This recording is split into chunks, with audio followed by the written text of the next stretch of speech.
जय हिंद साथियों, स्वागत है आप सभी का हमारे यूट्यूब चैनल अड्डा 730 स्टडी में। तो दोस्तों फिर से आपके लिए यूपी लेखपाल कांस्टेबल 2022 एग्जाम के लिए बेहतरीन मॉडल पेपर के साथ हाजिर हैं, जिसमें फिर से हम लोग 20 प्रश्न करने वाले हैं और ये प्रश्न आपके एग्जाम में 110% आपको देखने को मिलेंगे। प्रश्न बहुत ही बेहतरीन है, 20 प्रश्नों का मॉडल पेपर है, जीके जीएस बेहतरीन प्रश्न। चलिए शुरुआत करते हैं। आज का पहला प्रश्न आपकी स्क्रीन पर ये रहा। पहला क्वेश्चन कह रहा है, राज्य का उच्चतम विधि अधिकारी कौन होता है? राज्य का उच्चतम विधि अधिकारी कौन होता है आपसे पूछा गया है क्वेश्चन। राइट आंसर आप लोग देंगे। राज्य का उच्चतम विधि अधिकारी कौन होता है? अटॉर्नी जनरल, एडवोकेट जनरल, विधि विभाग का सेक्रेटरी जनरल या सॉलिसिटर जनरल? राइट आंसर इस क्वेश्चन का विकल्प उत्तर बी होने वाला है, एडवोकेट जनरल होता है। आपको याद रखना, बी इसका बिल्कुल करेक्ट आंसर होगा। ठीक है, याद रखेंगे, राज्य का उच्चतम विधि अधिकारी। नेक्स्ट प्रश्न पर चलते हैं। अगला प्रश्न आपकी स्क्रीन पर क्वेश्चन नंबर 2 ये रहा। ऋग्वेद में पाणी किस वर्ग के नागरिक थे?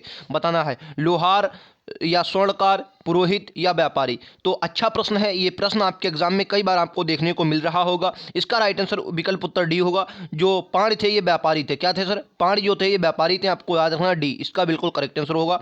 पाणी जो थे ये ऋग्वेदिक में क्या थे सर? व्यापारी थे। नेक्स्ट प्रश्न पर चलते हैं। अगला प्रश्न आपकी स्क्रीन पर ये रहा है, हिंदू विधवा पुनर्विवाह अधिनियम किस वर्ष पारित हुआ? हिंदू विधवा पुनर्विवाह अधिनियम कब पारित हुआ? अच्छा प्रश्न ये भी है। 1856, 1858, 1859, 1862। अच्छा, ये किसके प्रयासों से पारित हुआ? कमेंट बॉक्स में आप लोग हमें जरूर बताएंगे। राइट आंसर इस क्वेश्चन का 1856 ए होगा। ठीक है, ए होगा। विधवा पुनर्विवाह अधिनियम कब पारित हुआ? 1856 में, इसलिए विकल्प उत्तर ए इसका बिल्कुल करेक्ट आंसर होगा। ठीक है, याद रखेंगे। अगले प्रश्न पर चलते हैं। अगला प्रश्न आपकी स्क्रीन पर यह रहा। बताना है राइट आंसर क्या होगा। कह रहा है, वर्णांध वाले व्यक्ति को लाल रंग कैसा दिखाई देता है? नीला, पीला, बैंगनी, हरा? कैसा रंग? लाल रंग। बताना है आपको कैसा दिखाई देगा। तो आपको याद रखना है, इस क्वेश्चन का राइट आंसर डी होगा, यानी कि कैसा सर? हरा दिखाई देता है। डी इसका बिल्कुल करेक्ट आंसर होगा। हरा दिखाई देगा, लाल रंग। कैसा दिखाई देगा? हरा दिखाई देगा। अगले प्रश्न पर चलते हैं। अगला प्रश्न आपकी स्क्रीन पर यह रहा। कह रहा है, चार प्रदोंत किस प्राचीन गणराज्य के राजा थे? ठीक है, प्राचीन गणराज्य के राजा थे। अंग, अवंती, काशी, वज्र। ये 16 महाजनपदों में से कुछ आपको जनपद दिए गए हैं। 16 महाजनपदों का हमें उल्लेख जो है वो अंगुत्तर निकाय में मिलता है। ये तो बात आपको पता होगा। अच्छा, अब आपसे बताना है सर, ये जो प्राचीन गणराज्य के राजा थे, ये चार प्रदोत, ये किस गणराज्य के थे? अच्छा, इनकी सबकी राजधानी आपको बहुत अच्छे से पता होनी। जैसे अंग की क्या है सर? चंपा। अंग की क्या है? चंपा। अवंती उज्जैनी हो जाएगी। अवंती की क्या है? उज्जैनी है। ठीक है। वज्र की क्या है सर? वैशाली। वज्र की वैशाली होती है, याद रखेंगे, वज्र की वैशाली। काशी की क्या हो जाएगी? कमेंट बॉक्स में हमें जरूर बताना। ठीक है। अच्छा, इसका राइट आंसर विकल्प उत्तर बी होगा, जो अवंती था, याद रखेंगे। ठीक है, अवंती। अवंती ही प्राचीन गणराज्य के राजा जो चाड थे, ये प्राचीन अवंती के ही राजा थे। ठीक है। अगला प्रश्न आपकी स्क्रीन पर ये रहा।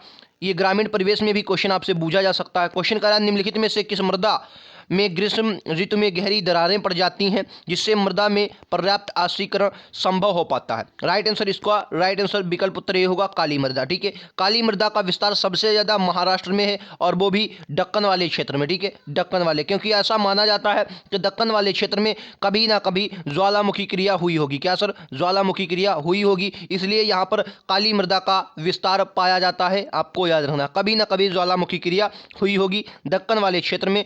ठीक है, ए इसका बिल्कुल करेक्ट आंसर होगा। जिसमें दरारें पड़ जाती हैं वो काली मृदा है। ठीक है, दरारें पड़ जाती हैं ग्रीष्म ऋतु। इसमें कहते हैं स्वतः जुताई वाली मृदा भी, इसीलिए दरारें पड़ जाने के कारण इसे स्वतः जुताई वाली मृदा भी कहा जाता है। आप लोगों को याद रखना, स्वतः जुताई वाली मृदा भी कहा जाता है, याद रखेंगे। चलिए अगले प्रश्न पर चलते हैं। अगला प्रश्न आपकी स्क्रीन पर ये रहा। राइट आंसर क्या होगा बताना है। क्या निम्नलिखित में से तारीख फिरोज शाही के रचनाकार कौन है? बताना है। अब्दुल समद इमामी है, जियाउद्दीन वर्नी है, या सिराजुद्दीन अली इज़दी हैं, शमस सिराज अफीस हैं? राइट आंसर इस क्वेश्चन का विकल्प उत्तर भी होगा। क्या सर? जियाउद्दीन वर्नी। जियाउद्दीन वर्नी तारीख फिरोज शाही के लेखक हैं, और इसमें ज़्यादातर आपको तारीख फिरोज शाही में तुगलक वंश से संबंधित हमें जानकारी मिलती है। जियाउद्दीन वर्नी द्वारा लिखित है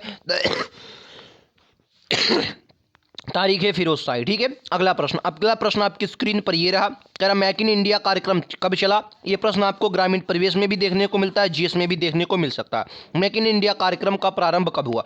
नवंबर 2012, 2014 सितंबर, जनवरी 2014, सितंबर 2016? तो आपको इतना तो पता होगा कि 2014 में हुआ, लेकिन कब, तो आपको हमेशा याद रखना है सर सितंबर 2014 को याद रखना है। कौन सर? सितंबर 2014 को इसका हुआ था, याद रखेंगे, मतलब कार्यक्रम का आरंभ हुआ था, मेक इन इंडिया कार्यक्रम, याद रखेंगे। अच्छा प्रश्न है। नेक्स्ट प्रश्न पर चलते हैं। अगला प्रश्न आपकी स्क्रीन पर यह रहा कि भारत सरकार का कौन सा मंत्रालय भारत की विदेश व्यापार नीति से संबंधित है? विदेश मंत्रालय, गृह मंत्रालय, वाणिज्य एवं उद्योग मंत्रालय या रक्षा मंत्रालय?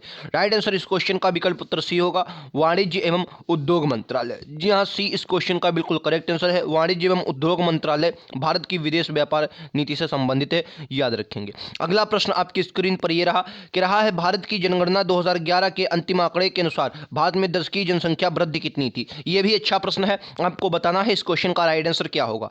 भारत में जनगणना 2011 के अनुसार भारत की 10 की जनगणना वृद्धि दर कितनी थी? बताना है आपको कमेंट बॉक्स में। राइट आंसर इस क्वेश्चन का 17.7% होगा। कितना होगा? 17.7% होगा, याद रखेंगे। 17.7% इस क्वेश्चन का राइट आंसर होने वाला है, याद रखेंगे। अच्छा प्रश्न है। चलिए अगले प्रश्न पर चलते हैं। अगला प्रश्न आपकी स्क्रीन पर यह रहा, क्या एंगस्ट्रम किसकी इकाई है? यह भी अच्छा प्रश्न है। एंगस्ट्रम किसकी इकाई है? आवृत्ति की, ऊर्जा की, वेग की या तरंग दैर्ध्य की? राइट आंसर क्या होगा? Question number 11। सर 20 प्रश्न है, 20 में से क्या आपका स्कोर रहता है, आप हमें कमेंट बॉक्स में जरूर बताएंगे। और ऐसे ही लगातार प्रश्नों के लिए आप हमारे चैनल को सब्सक्राइब कर लेंगे, आने वाले नोटिफिकेशन के लिए बेल आइकन जरूर दबा लें, ठीक है। राइट आंसर इस क्वेश्चन का सर क्या होगा? तो कहेंगे इस क्वेश्चन का राइट आंसर विकल्प उत्तर डी होगा। जी हाँ, तरंगदैर्ध्य इस क्वेश्चन का बिल्कुल करेक्ट आंसर होने वाला है। तरंगदैर्ध्य एंगस्ट्रम किसकी इकाई है सर? तरंगदैर्ध्य की होती है, याद रखेंगे। अगला प्रश्न आपकी स्क्रीन पर ये रहा, राइट आंसर, एक मिनट, ये है अगला क्वेश्चन।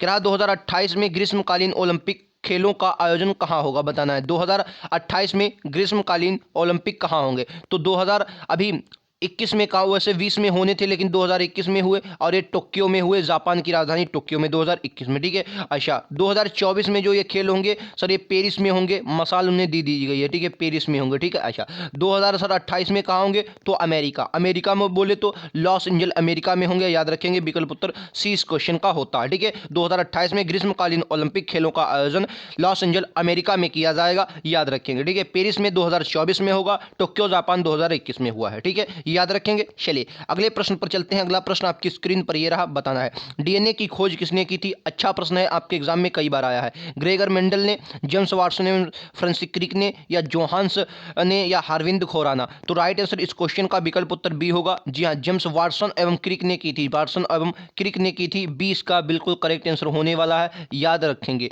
वाटसन एवं क्रिक ने डीएनए खोज की थी, ठीक है। चलिए अगला प्रश्न आपकी स्क्रीन पर ये रहा, सहरिया जनजाति मुख्यतः निवास करती है? अच्छा प्रश्न है, आपके एग्जाम में देखने को मिलेगा। सहरिया जनजाति मुख्यतः निवास करती है झारखंड, राजस्थान, बिहार, छत्तीसगढ़? क्या होगा राइट आंसर? जी बिल्कुल सही, राइट आंसर इसका राजस्थान होने वाला है। डी हाँ, बी इसका बिल्कुल करेक्ट आंसर होगा। राजस्थान में आपको सहरिया जनजाति देखने को मिलेगी। कौन सी सर? सहरिया जनजाति कहाँ? राजस्थान। अगला प्रश्न आपकी स्क्रीन पर यह रहा, ट्राइग्लिसराइड क्या है? बोलेंगे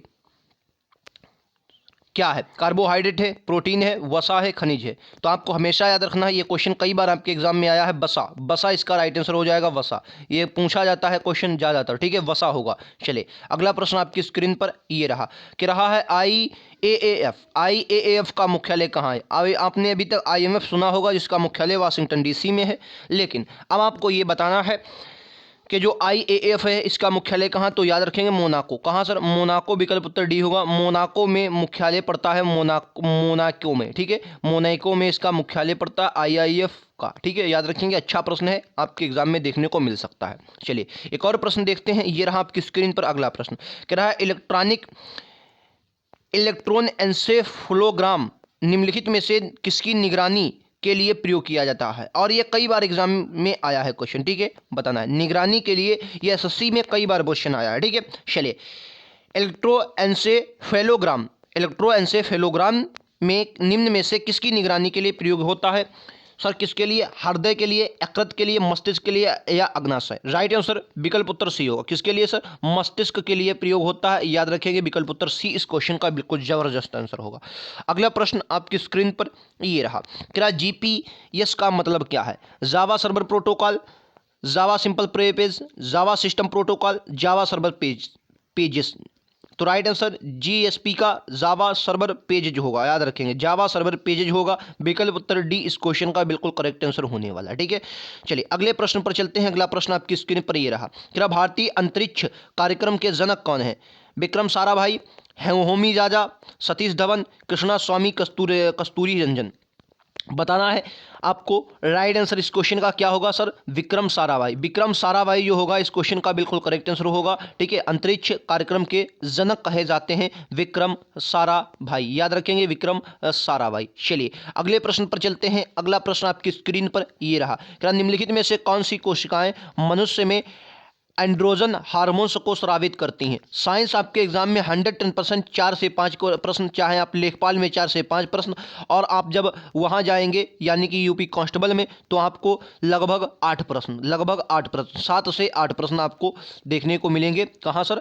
यूपी कांस्टेबल में। ठीक है, और 4-5 प्रश्न आपको लेखपाल में। ठीक है, हमने एक लेखपाल का वीडियो लिया है जिसमें आपको बताया है कि आपके जीएस में किस टॉपिक से कितने प्रश्न आएंगे, आप उसे ज़रूर देखें। आप जब हमारे चैनल पर जाएंगे स्क्रॉल करेंगे नीचे को आपको मिल जाएगा, उसे आप ज़रूर देख सकते हैं। इस क्वेश्चन का राइट आंसर क्या होगा? इस क्वेश्चन का राइट आंसर होने वाला है विकल्प उत्तर ए, यानी कि लैंडिंग कोशिकाएं। ठीक है, लैंडिंग कोशिकाएं इस क्वेश्चन का बिल्कुल करेक्ट आंसर होने वाला है। लैंडिंग कोशिकाएं जो होती हैं ये कोशिकाएं मनुष्य में एंड्रोजन हार्मोन्स को स्रावित करती हैं। लैंडिंग कोशिकाएं, ठीक है, एंड्रोजन हार्मोन्स को स्रावित करती हैं।